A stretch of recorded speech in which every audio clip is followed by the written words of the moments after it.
जय जय जय जय माँ, जय जय जय जय माँ, जय माँ। बोला बोला काली मैया की।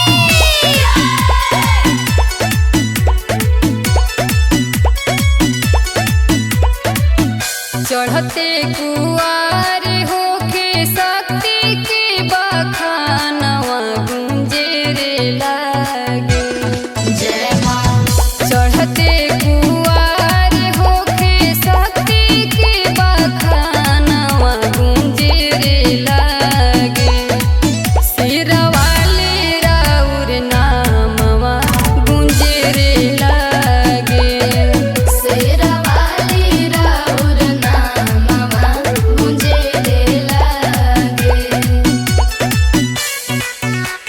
जय जय जय जय माँ, जय जय जय जय माँ। बोला बोला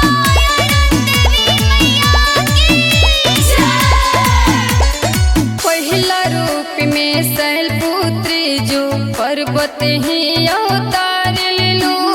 दूसरा रूप में ब्रह्मचारिणी भोले शंकर के ध्यान धैलो। जय जय जय जय माँ, जय माँ। पहिला रूप में शैलपुत्री जो पर्वत ही अवतार लेली। दूसरा रूप में ब्रह्मचारिणी भोले शंकर के ध्यान धैले। तीसरे चंद्र घंटा हाय बाले के खजानवा गुंजे रे लागे। सिरवाले राउर नामवा गुंजे रे लागे। सिरवाले राउर नामवा गुंजे रे लागे। जय जय जय जय माँ, जय जय जय जय माँ, जय माँ, जय माँ।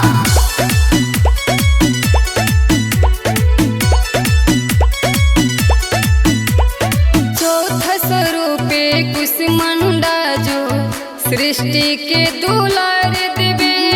पांचवा रूपे स्कंदी माता हर दुनिया के पुकार सुने। जय जय जय जय माँ, जय माँ।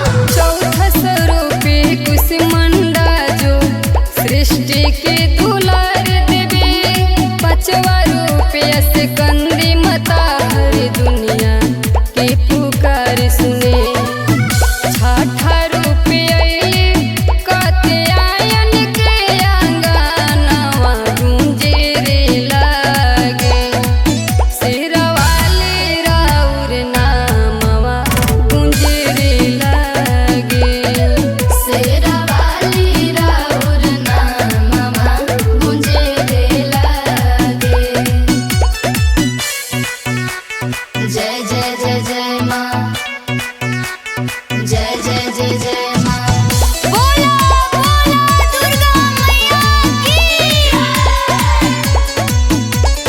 सतवा रूप में महाकाली बने राक्षस के संहार करी। आठवा रूप में महागौरी खाली दर्शन से उबार दिले।